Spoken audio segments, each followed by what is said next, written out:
Hey, what's up, iCkEdMeL? Welcome back. Thank you for stopping by. And we're going to be talking about Miya Marcano. Several things and updates to get into. We got the timeline, which I'm going to take you step by step. Then we got the video that the family released where Caballero's talking with police and the family's questioning him. This is after Miya is missing. And we got the press conference from their attorney as well as the sheriff's office responding and talking about the situation with Miya. There's kind of some going back and forth because the family feels that police could have done more. So we're going to get into that. But first, let's start out with the timeline. And if you've missed any of the previous videos that I've done on this story, I'll put the links down below in the description. September 24th, this is the last day that she's seen. And on this day, she was at work. So she lives in the Arden Villas apartment. She also worked there in the leasing office. And so here's the timeline. 2:14 p.m., deadbolt to Miya's apartment opened by on-call maintenance, key fob known to be Caballero's, okay, in Caballero's possession. This is the maintenance guy.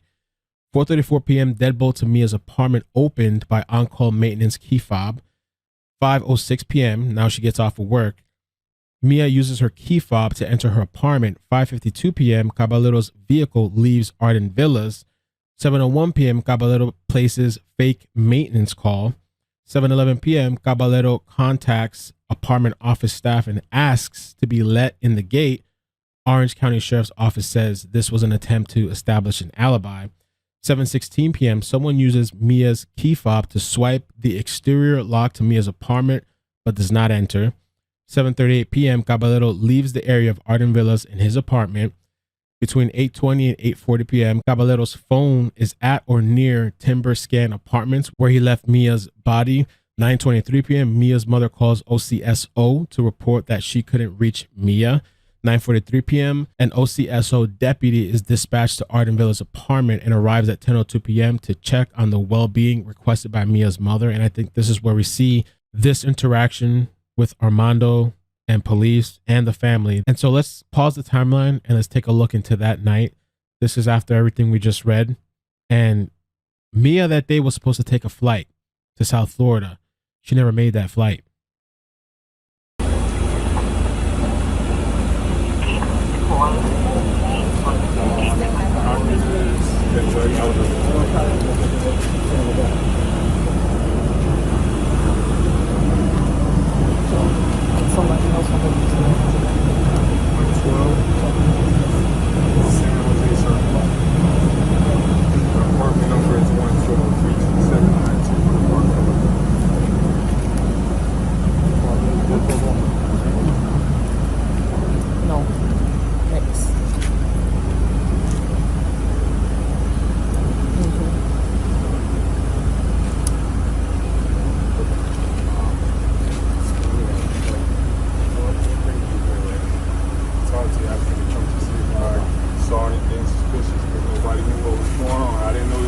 But no one knows Tati. You keep mentioning Tati and no one knows Tati. The roommates don't even know Tati. You've been sleeping since 10 o'clock. You keep saying Tati is a friend. Showing up here at 4 o'clock in the morning looking for me. Tati were conversating about it till I finally, it came okay, up. But should Tati I go and is see someone, if I see anything? No one knows Tati. That's my whole thing. Not Tati even the roommate knows Tati. Here. She's an employee, but you keep saying Tati is a friend and that you've all hung out together. No one here knows Tati. All her other friends showed up. Her closest friends that live in the complex were all here with us early on. No one knows Tati. Only you. Whoever Tati is, and Tati's on the phone, she shouldn't even be on the phone right now. As of right now, you have sent obsessive texts to Miya.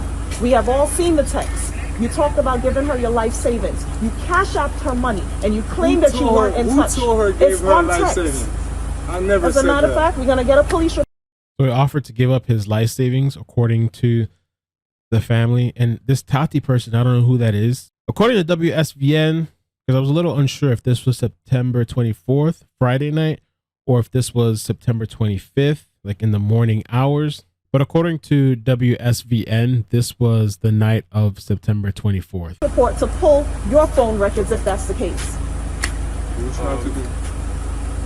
There's evidence of obsession, of something. You're fascinated with me. It's not only from my side, so don't try to make this. No one's saying that. It takes she's two. Not here to defend herself right obviously, now, so she's missing. So we're talking to you who've been going back and forth on text. That is your family. Right. But until we figure out what's going on, just don't beat me up. Nobody's beating you If up. I'm guilty, why would I You put come yourself in the middle right here. You brought yourself over here. Because we're concerned. You're concerned. Because you're crazy. Why weren't you concerned hours ago? I just found out. All right, cool, no problem. So In how the did first few how did hours, Tati find out? We didn't think it was serious. I don't even know how Tati found out. Somebody's She told me missing and you don't think it's serious. Someone maybe they that hanging out. They got this place right here. They go downtown. I don't know. Maybe her phone's off. I don't know what she did. She would use somebody's phone and call her dad or her grandmother, somebody. she was supposed to show up for a flight and didn't show up. Am I being detained or not? I can come back tomorrow. Come to my house. Officer, can I ask you a question?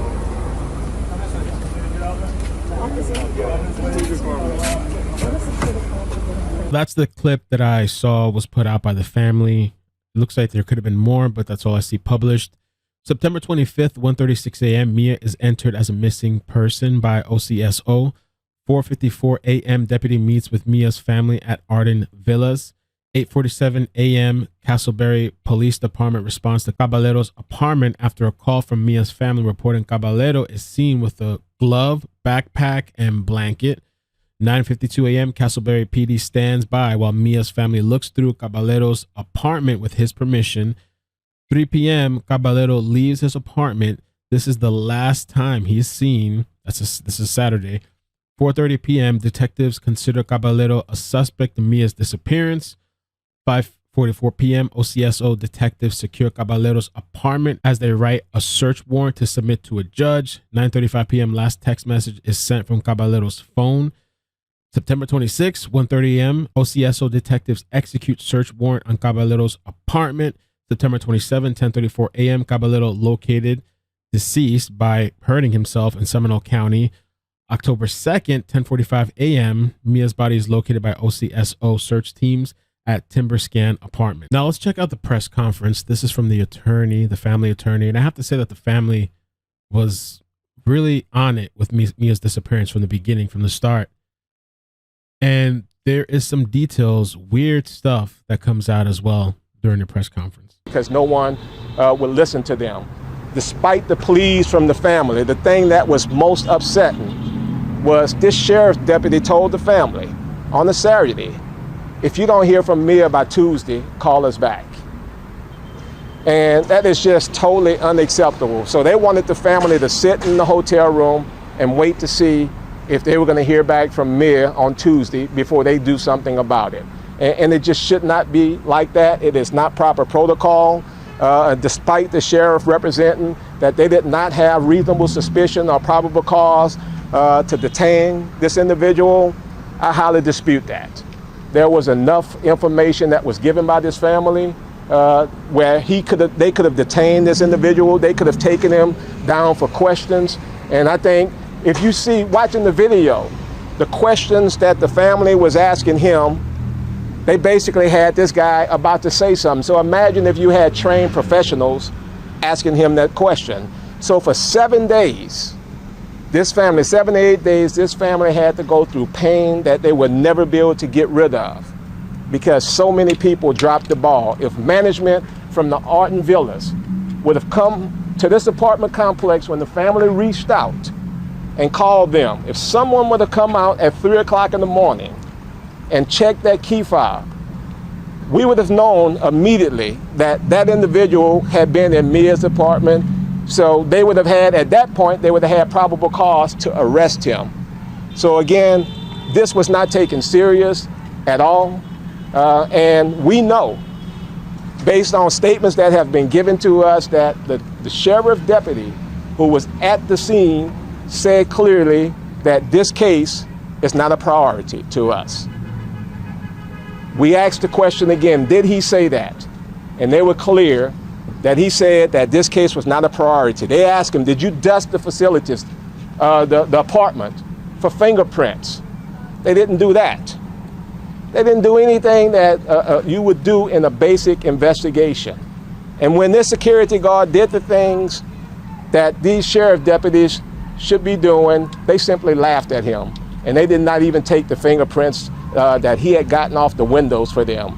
So again, I think you are going to learn over the next few days or next few weeks, there is more to this story. There is no one in Orlando who could stand up with a clear face and say that they know for a fact that there was only one individual involved in the disappearance of Miya. Nobody knows this. We don't know if this was some type of activity that's been going on around Orlando for quite some time. That's why it was so important to detain this individual and not allow him to commit suicide. So we're going to take a few questions at this time. There will obviously be no trial. What does justice look like for Miya? Justice for Miya, it's going to require that the sheriff's department takes accountability. They need to take full accountability. I think the sheriff needs to come up, he needs to look at that video, and he needs to compare that video to everything that he learned about that morning and see if there are inconsistencies. And I think if there are inconsistencies, I think the sheriff owes it to people of Orlando to tell the truth. I know watching that interview just a short moment ago, he could not say whether what those officers or the deputies did was proper. All he can say was that we need to conduct the further investigation. So again, I think that would be justice. Justice for Miya and the family would be having laws changed. You heard us talk about the Miya's Law. I mean, these students that are out protesting right now should be studying. They should be focusing on college life. They should be getting ready for a football game this weekend. But instead, they are out there demanding change. So when we see those type of change, then we'll see some type of justice. But the only justice truly that this family can get for Miya is if Miya was gone home with them. That's the only justice. And so for the people that don't know, I'm sure they're going to get into it, but Miya, when she was found, we're learning that the guy had tape across her mouth and he had her wrist taped and her feet taped together. Marcano was wearing jeans, a bar, and a robe when her body was discovered. Her shirt was found stuffed inside her purse. The other thing, too, is that she wasn't assaulted sexually, which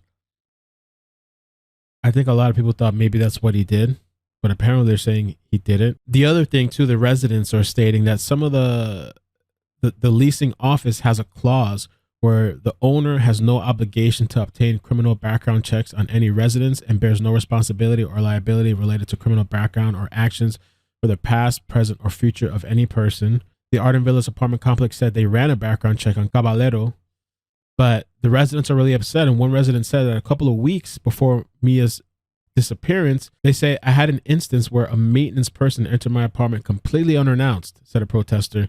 "I was in my bedroom at the time. My door was closed and I was in the middle of getting undressed. I was very, very terrified that someone could just come into my apartment without no notice." A couple weeks before Miya Marcano's disappearance, I had an instance where a maintenance person entered in my apartment completely unannounced. I was in my bedroom at the time, my door was closed, I was in the middle of getting undressed. I was very, very terrified that someone could just come in to my apartment with no notice at all. It's something all of us are scared that could happen to us. It could happen to anyone. This is very important, for everyone's daughter. Did the sheriff's office miss the mark? Should he have called a supervisor? Is that the protocol? Because it seems like there are more than enough outliers to make a detention there. At a minimum, a supervisor should have been called. One of the things, and we have not been able to confirm, but one of the things that we have heard is that those early morning shifts are the time of the morning when they put their most inexperienced deputies on the job. So based on that, there should have been a supervisor who should have been called. It's no question, when you saw that the door had something blocking the entry, that was enough. I mean, that is just not common. She's missing. We've already said that Miya's missing, and now you see that there's a dresser that's blocking the entrance to that room. What more do you need? I mean, they had everything that they need to know that this was a crime scene. Do you foresee filing a lawsuit against the sheriff's office, the apartment, and how forthcoming do you think that legal action could be? Well, I will tell you, and as we have always said from day one, everybody that had played a part in Miya's death are going to be held responsible. And how forthcoming? When do you think, a time scale on when you think that those filings could be made? I mean, it could be very soon, but again, we've said early on that our focus right now is on Miya.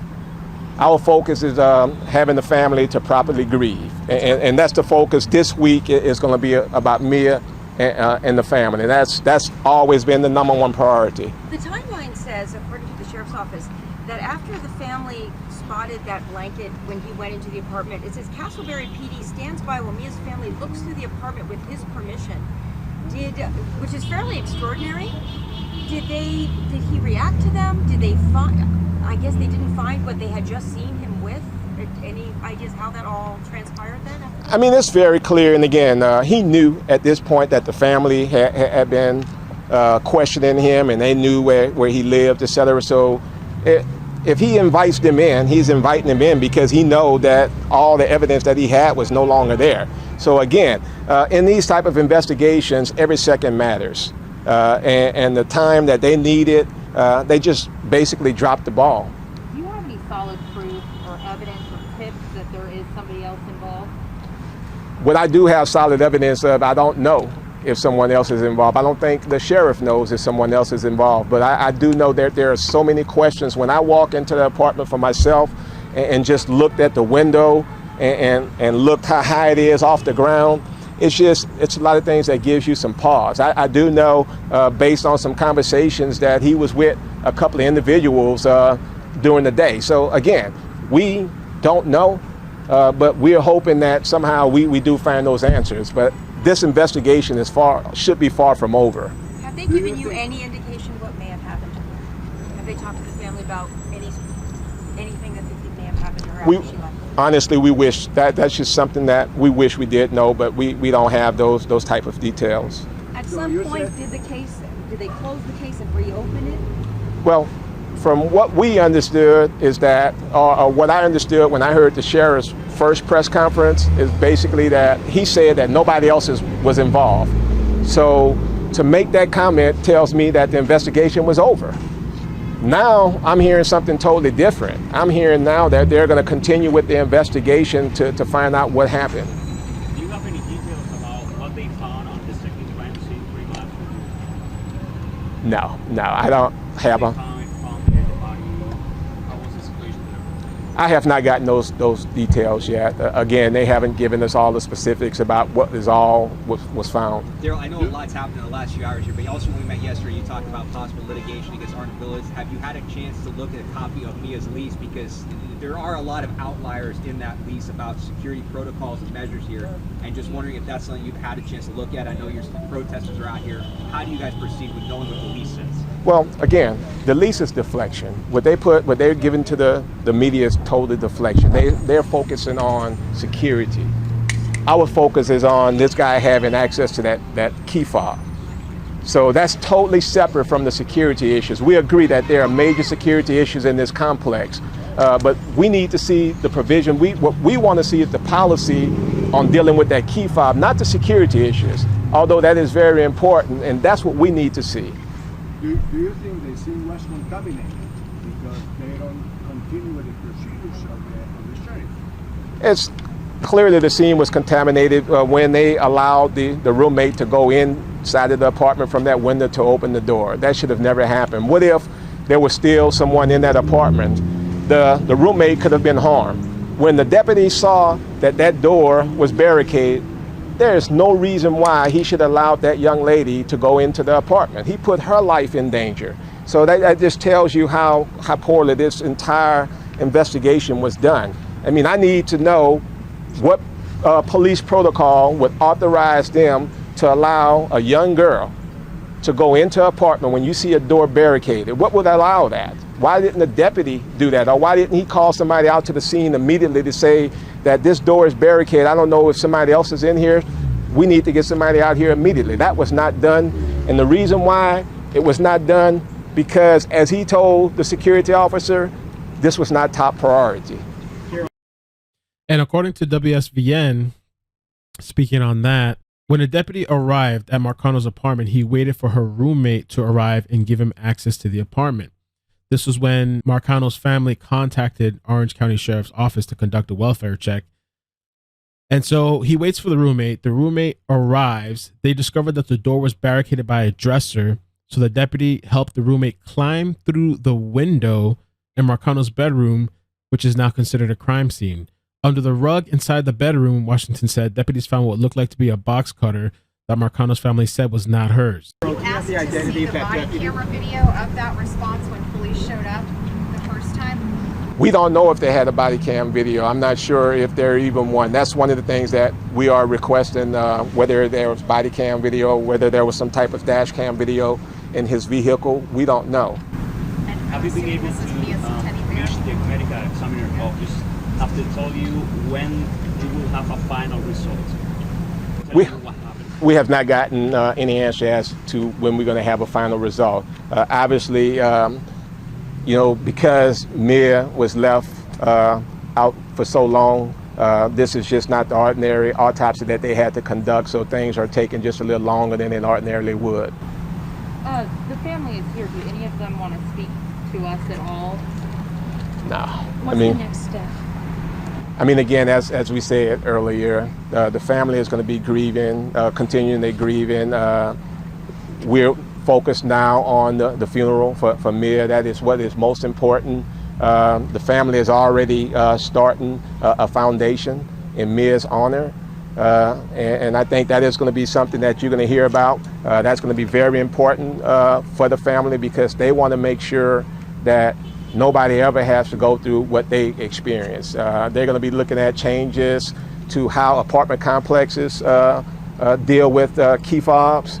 Also, they're going to be looking at procedures, how law enforcement officers deal with the investigation of a missing person.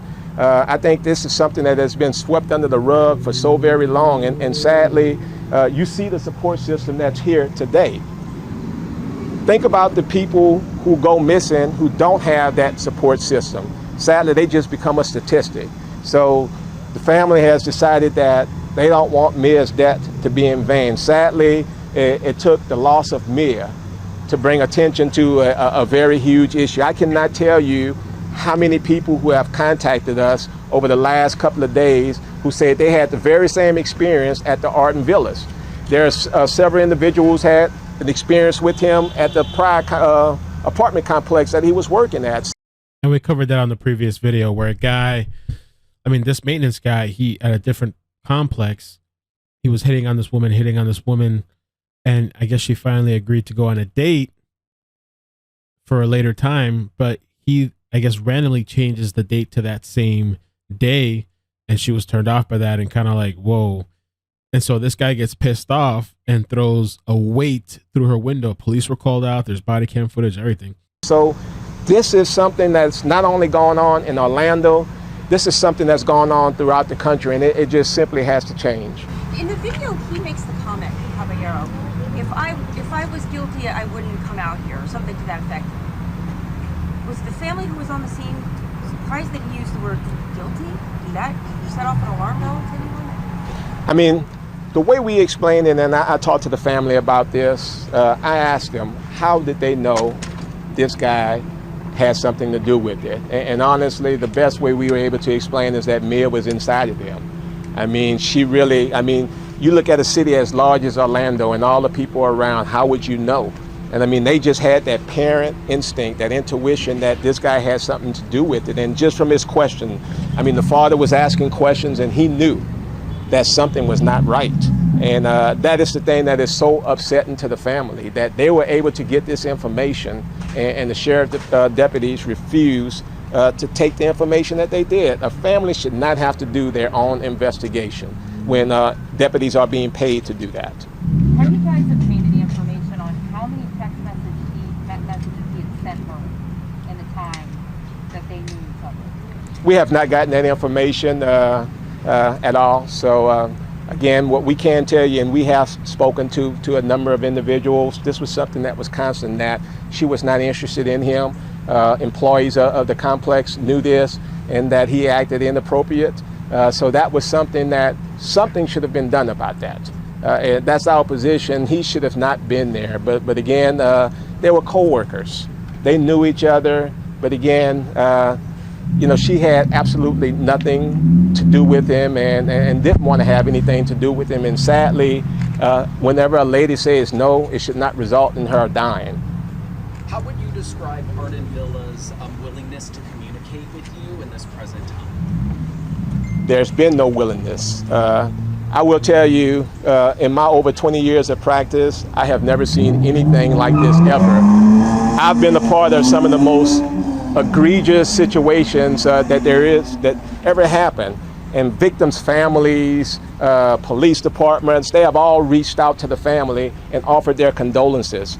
Miya was an employee at the Arden Villas. She was an employee, so more than anybody, they should have reached out to the family and offered their condolences. When the family tried to call and say that Miya was missing, an employee, they should have been out at the Arden Villas with the family, assisting the family, and that didn't happen. And it's sad that they are making millions of dollars off of these young students, and these young students to the Arden Villa is nothing more than $1. And it's sad that these students have to pay to live in fear, and this is what is happening. And I think what Miya's death has done, it has given a lot of students the courage to step up, because I think many of them thought that this was just the norm, that it's okay for a maintenance person to come into my apartment unauthorized. And when they saw what happened to Miya, they are now realizing that this could have easily been them. And they're saying enough is enough. So I totally applaud the students, the tenants who are coming out here and asking for some protection, because again, this should not be happening. I think ladies, young ladies, women need more protection. And Daryl, will the family, is the family going to stay here in Orlando? I know you were saying the funeral's next week. Is the family now going to start heading back to South Florida? They can stay with the body? The family is going to be heading back. Just to tell you just a little bit about the family wanted to be here to offer their support to the tenants of the Arden Villas. This is the only reason that the family is still here right now, but the family is going to be gone back. So, all right. Have you heard about when did she die? What time? We haven't all that still. We have not gotten all that detail at all. Thank you, guys. So we're going to get into the police response, the press conference, but this video, we covered it previously, and this is where you see him getting out of his vehicle with gloves, a blanket, backpack.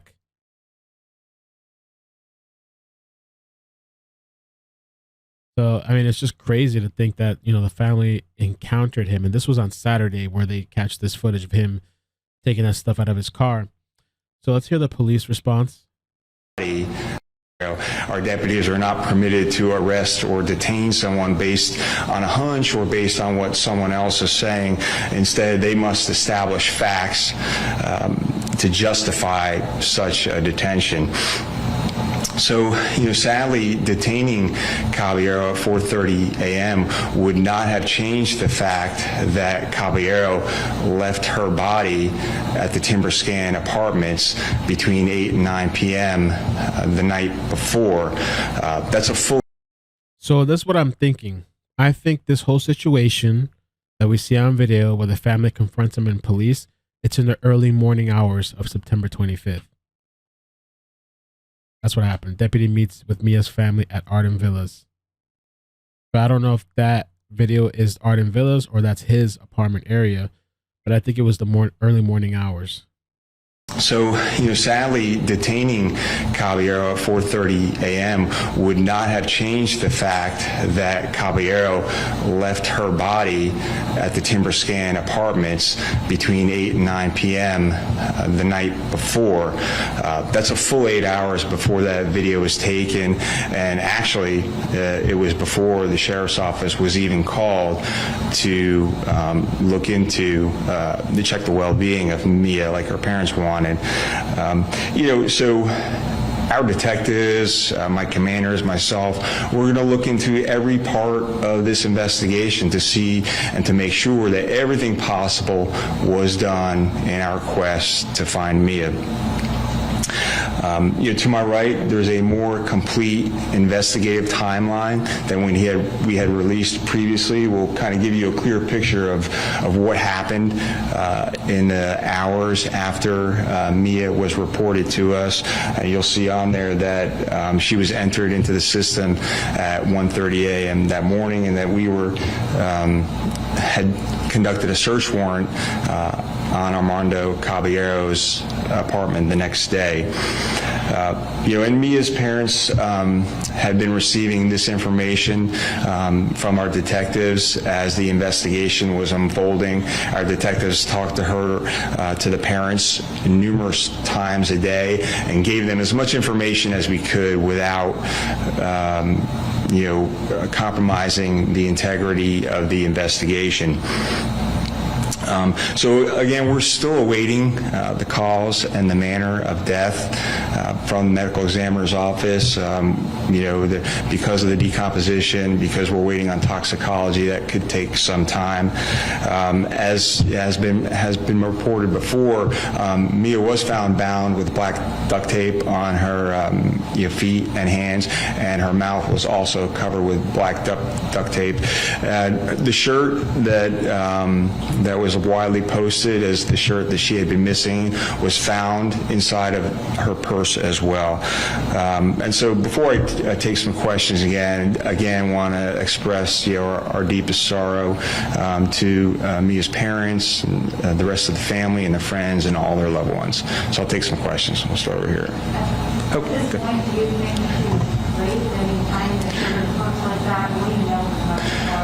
There is no indication that there was a sexual assault of any kind. And that's like, why kill her? Was it just, it would be just speculation, but, is this just one of those people out there that's just angry, hates women, hates like rejection?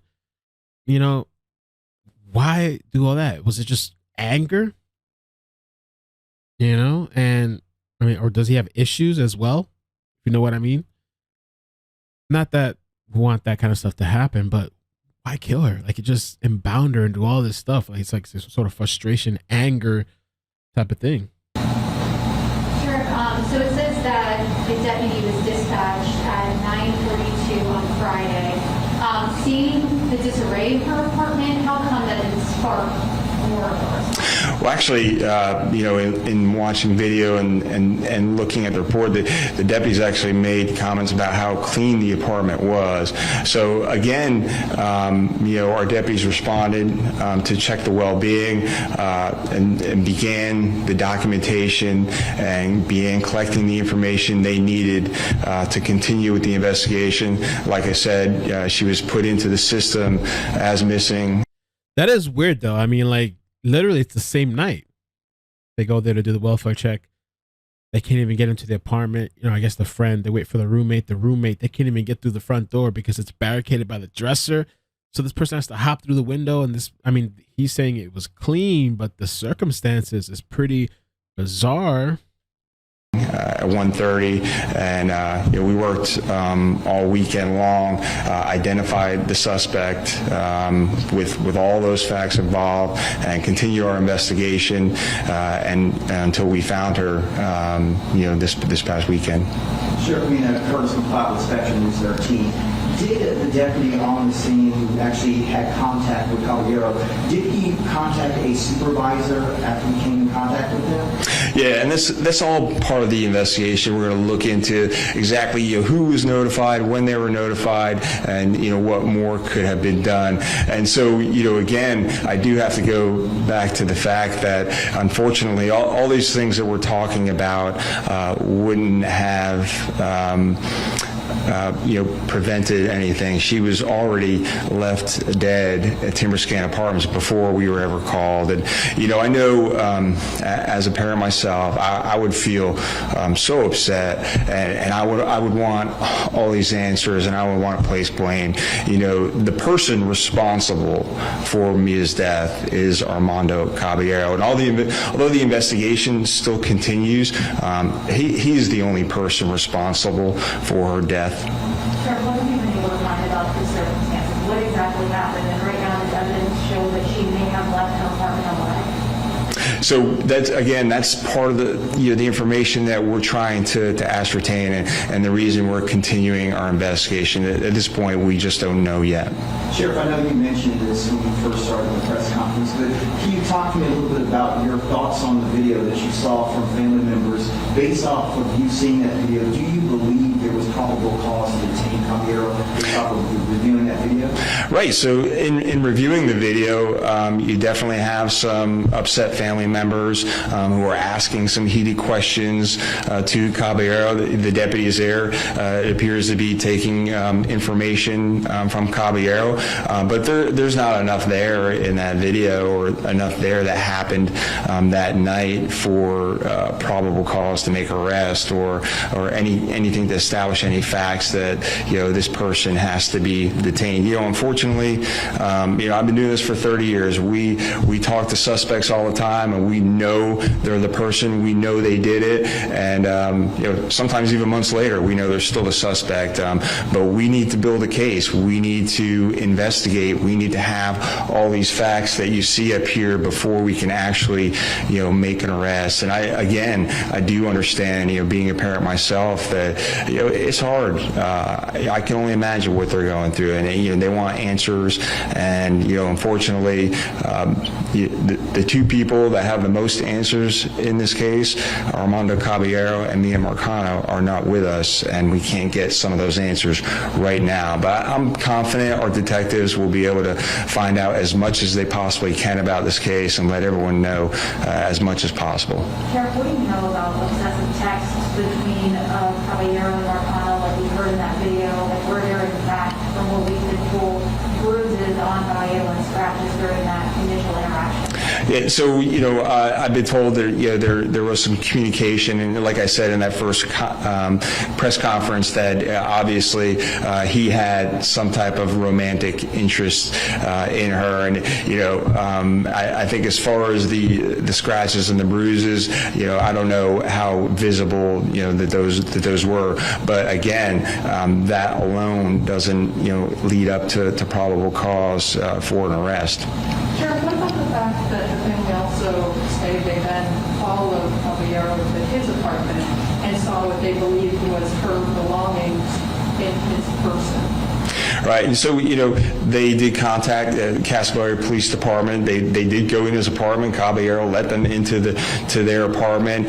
Shortly thereafter that, we did obtain a search warrant to search his place as well.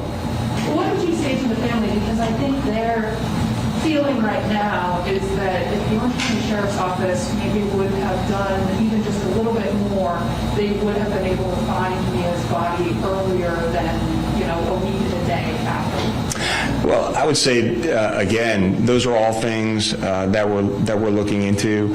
What was done early on, maybe what could have been done more. And again, the person responsible for the death of Miya is Armando Caballero, and unfortunately, she was dead before we ever received that call. But I do understand, the family's concerns, and so we'll be looking into all that. Sheriff, the family attorney has said that the roommate was let in through a back window from the deputy, and the deputy said, quote, "This isn't a high priority case."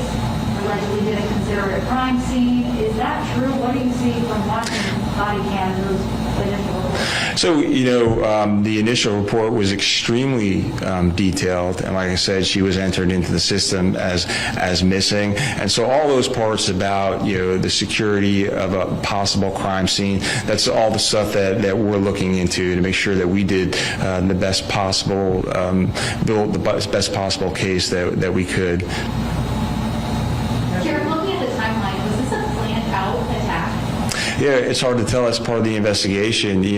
Obviously the fact that he had been in her apartment earlier in the day, maybe leads us to believe that he had some plan in place, and I don't know what that is exactly. Did he just plan on confronting her, or did he plan this out? So we're not really sure, but we're going to try and find those answers for me as parents.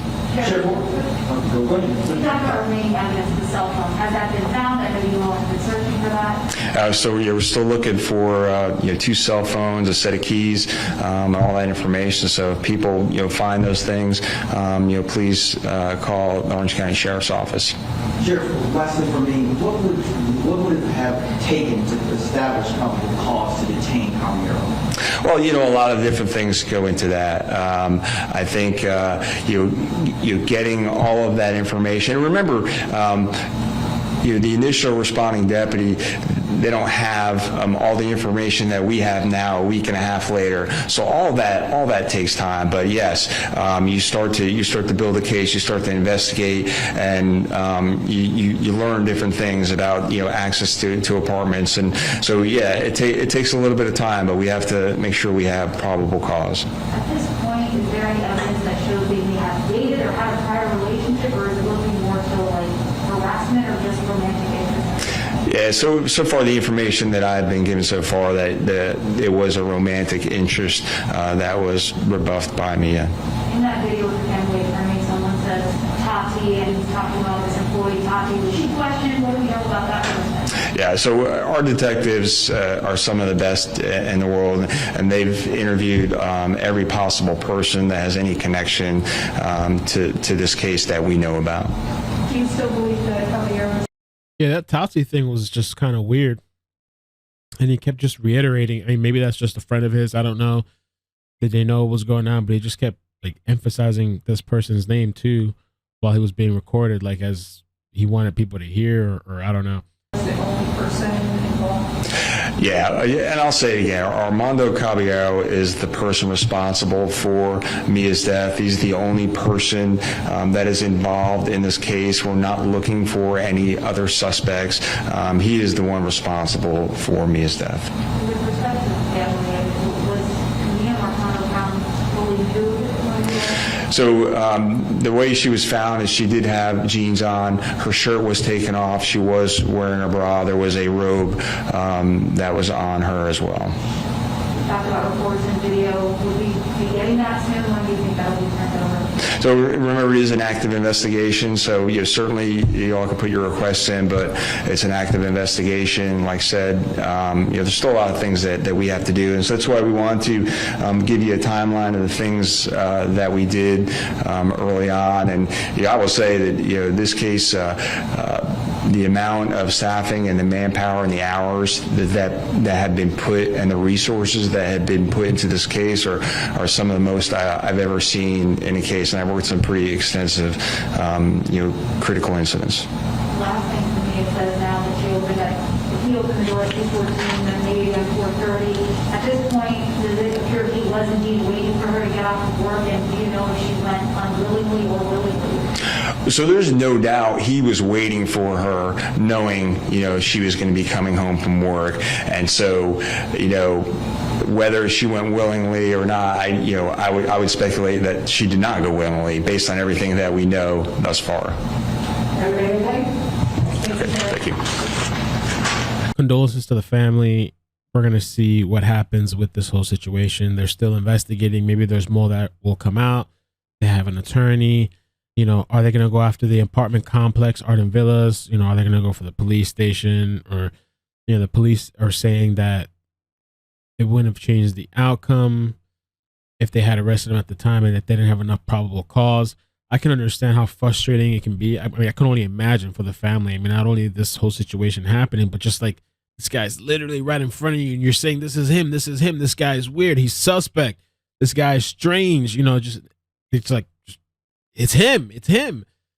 And he slips away. And, coward takes himself out and did what he did, the horrible things. But he did what he did on Friday night, September 24th, according to the timeline that they put out. So condolences to the family. Thank you guys for watching. Please hit the like, subscribe, turn on the bell notifications. I appreciate the support. And that is the Miya Marcano update. Take care. Peace.